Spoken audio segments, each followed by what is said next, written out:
हालांकि अब विपिन को भयानक के ऊपर थोड़ी सी दया भी आ रही थी और उसी के अंदर उसने अपना सिर हिला दिया, क्योंकि उसने वास्तव में ये नहीं सोचा था कि उसको पकड़ने के साथ में वो उसको वहाँ पर चेंज भी करने वाला था। क्योंकि आखिरकार एक इतना ज्यादा खतरनाक राक्षस जिसने वहाँ पर मास्टर शेख को भी टक्कर दी थी, आखिरकार वह कैसे इस सम्राट के चंगुल के अंदर फंस सकता था। उसकी बात सुनने के बाद विपिन हंसने लगा। क्या वास्तव में तुम वहाँ पर उस किंगटियन सम्राट की चाल के अंदर फंस गए थे? अरे लेकिन तुम्हें यहाँ पर थोड़ा दिमाग तो लगाना चाहिए था भयानक। अरे तुम एक बहुत ज्यादा खतरनाक सम्राट हो, लेकिन वास्तव में तुम एक तुच्छ से सम्राट के उस चाल के अंदर फंस गए। अरे तुम्हें इसके लिए पहले से ही कुछ सोच कर रखना चाहिए था, तुम्हारे पास में एक ट्रम्प कार्ड होना चाहिए था, लेकिन फिर भी तुमने ऐसा कुछ नहीं किया। बस तुम उसके ऊपर भरोसा करते गए और तुम्हारे वफादारी के ऊपर उसने एक चाटा तस दिया कि मैं कोई तेरा वफादार कुत्ता नहीं हूँ। वास्तव में ये तो एक नमक हरारी हो गई थी। ऐसी ही बात है। इसी वजह से केवल मुझे अब उसके बात को मानने के अलावा कोई और चारा नहीं बचा था। भयानक ने विपिन की बात सुनने के बाद में उससे कहा, हालांकि तुम्हें पता है तुम जिस ट्रम्प कार्ड की बात कर रहे हो ना, मैंने उस ट्रम्प कार्ड का पहले से यूज कर दिया था। क्योंकि जब वह किंगटियन सम्राट मेरे पास में आया था ना, तो मैंने चुपके से एक आत्मा का टुकड़ा उसके दिमाग के अंदर भेज दिया था, जिसका यूज मैं उसको मारने के खिलाफ कर सकता था। क्योंकि बस मेरी एक चुटकी बजाने की देर थी कि वो वहाँ पर ही खत्म हो सकता था। भयानक ने वहाँ पर ये शब्द कहे ही थे कि सभी की रूह कांप जाती है। और वहीं दूसरी तरफ जो मास्टर टीचर्स विपिन के साथ में आए थे ना, वह तो यहाँ पर इस तरह से सोच रहे थे कि आखिरकार ये किस तरह के नालायक टीचर और स्टूडेंट हो गए। अरे ये क्या, मतलब कुछ भी यहाँ पर ये क्या हो रहा है कि आखिरकार एक स्टूडेंट और टीचर की ऐसी जोड़ी हुआ करती है जो पानी की तरह बिल्कुल स्मूथ होनी चाहिए थी, लेकिन किसने सोचा था कि दूसरा उसके पीठ के पीछे ऐसे खंजर घोंप सकता था। ये दोनों कमीने वास्तव में बहुत ज्यादा कमीने हैं। अरे इन दोनों ने अपने एक दूसरे के साथ में स्टूडेंट और छात्र का एक अच्छा खेल खेला है। दोनों ने एक दूसरे को छल और कपट सिखाया है। इसके साथ में अब पता चला कि क्यों किंगटन सम्राट ने वहाँ पर इसको ऐसे धोखा दिया था। हालांकि जहाँ पर वो सभी इसी तरह से सोच रहे थे ना, वहाँ पर भयानक उनसे आगे कहता है, फिर मैंने उसका यूज करते हुए इस खोपड़ी को यहाँ पर बनवाया।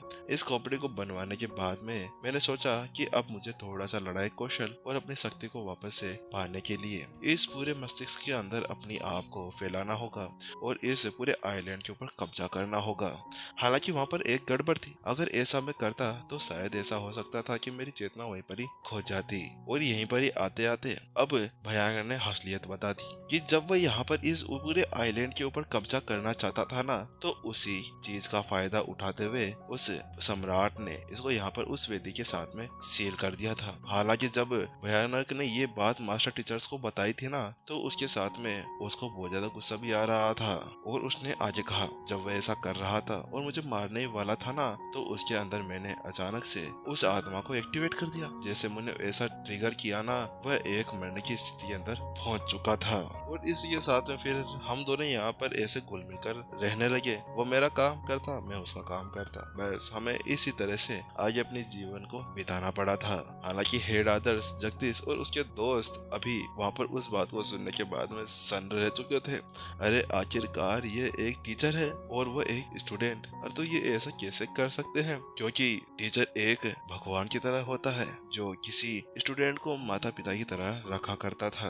और अगर वास्तव में ऐसा मास्टर टीचर्स के अंदर कर दिया गया ना, तो उसके बाद में उस स्टूडेंट को वहीं पर ही जान से मार दिया गया था। क्योंकि मास्टर टीचर कॉन्टिनेंट के अंदर छात्र और टीचर दोनों की जो मेल हुआ करता था ना, वह उसको एक अजीब जिंदगी माना करते थे, यानी कि एक ही शरीर के दो अंग।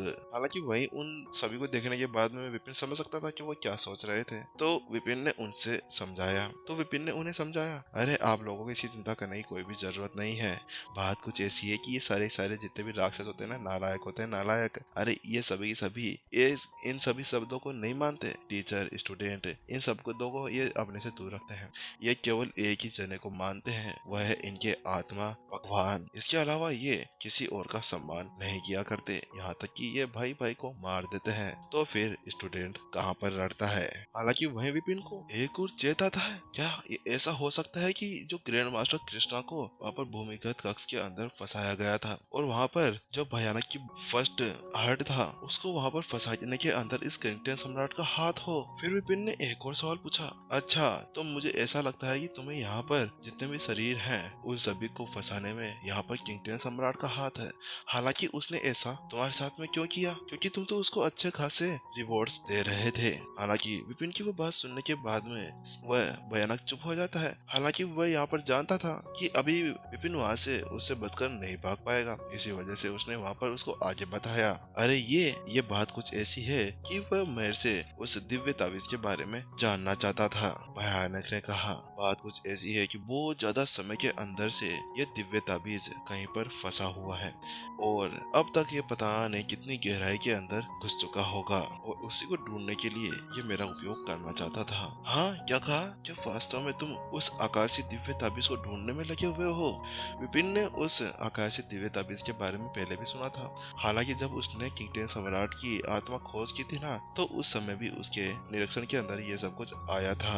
हाँ, मैं उसी आकाशीय ताबीज की बात कर रहा हूँ। विपिन की बात सुनने के बाद में भयानक ने उससे कहा, बात कुछ ऐसी है कि वो किंगटन कमीना सम्राट है ना, उसके एक कठपुतली ने इस खुफिया जानकारी को बाहर निकाल लिया था और वह एक मास्टर टीचर्स के रूप के अंदर आप सभी के बीच में छुपा हुआ है। और तुम्हें भी पता होना चाहिए कि वह आकाशीय ताबीज कितना ज्यादा महत्वपूर्ण और मूल्यवान है। भयानक की बात सुनने के बाद में सभी ने अपना अपना सिर हिला दिया, क्योंकि वो आखिरकार एक मास्टर टीचर थे और उन्हें पता था कि वास्तव में वह आकाशीय दिव्य ताबीज कितना ज्यादा जरूरी था। और क्योंकि वह इतना ज्यादा जरूरी था कि उसके लिए कोई भी 9 स्टार मास्टर टीचर भी आराम से उसके पीछे पड़ सकता था। बस उसके बाद में भयानक ने उसकी असली चीज को बाहर निकाला और उसने कहा, बात कुछ ऐसी है कि मुझे अब वह आकाशीय दिव्य ताबीज वापस चाहिए, क्योंकि अगर एक बार मैंने उस आकाशीय दिव्य ताबीज को वहां पर हासिल कर लिया तो मैं जल्द ही अपनी पूरी ताकतों को वापस हासिल कर पाऊंगा। उसके बाद में मैं उस दिव्य टेम्पल के गेट को भी खोज पाने में कामयाब हो पाऊंगा। भयानक एक ऐसा व्यक्ति था, चाहे से किंगटन सम्राट को उस आकाशीय ताबीज के नहीं पता हो, हालांकि फिर भी जो भयानक था ना, वह एक बहुत ही पुराना सम्राट था जो भयानक सम्राट से भी खतरनाक था। इसी वजह से और इसके अलावा वह मास्टर शेख के साथ में भी वहाँ पर लड़ने के अंदर चला गया था। इसी वजह से उसको उस ताबीज का अच्छे तरह से यूज करना आता था। इसके बाद में भयानक उससे आगे कहता है, बात कुछ ऐसी है कि मेरी इस स्थिति के अंदर में इस आइलैंड को नहीं छोड़ सकता।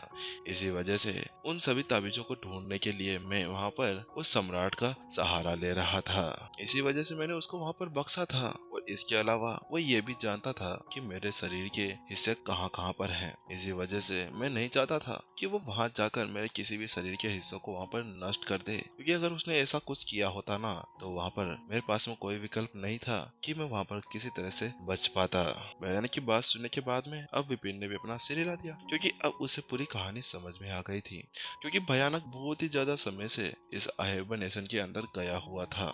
हालांकि अब वह अपनी ताकत को जल्द से जल्द वापस से वहाँ पर लाना चाहता था। इस वजह से क्यों उसने वहाँ पर इतने ज्यादा छल होने के बाद में किंगटन सम्राट को छोड़ने का फैसला किया था। और इसके अलावा मुझे ऐसा लगता है कि अभी भी हमारे बीच में कोई ना कोई तो छुपा हुआ है जो खुफिया जानकारी को बाहर निकाल रहा है। हालांकि मैंने तो किंगटन सम्राट की पूरी आत्मा की खोज अच्छे से कर ली थी, लेकिन फिर भी मेरे जहन के अंदर उस कठपुतली के बारे में कोई भी चीज नहीं आई थी। रही रेयांश की बात, तो रेयांश तो उसकी आत्मा का एक टुकड़ा था जिसको एक कठपुतली ना कहकर उसको एक रिबॉर्न शरीर कहा जा सकता है। लेकिन ये हो कौन सकता है? हाँ, वो सम्राट तो नहीं हो सकता। नहीं, वो नहीं हो सकता। वह तो वैसा भी बहुत ज्यादा बड़ा कमीना है। बस वो तो यहाँ पर शायद चीजों के लिए ही ऐसा कुछ कर रहा होगा। फिर वहीं पर ही भयानक चुप हो जाता है और वह उस खतरनाक एनर्जी को वहाँ पर रिलीज कर देता है जो उसके अंदर भरी हुई थी।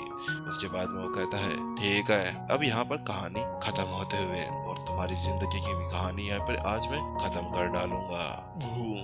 और अचानक से वहाँ पर अब दबाव बहुत ज्यादा बढ़ने लगता है। सभी को ऐसा लगने लगा था जैसे किसी ने उनके ऊपर हाइड्रोलिक प्रेस रख दी हो। सभी की सांसें वहाँ पर तेज हो गई थी।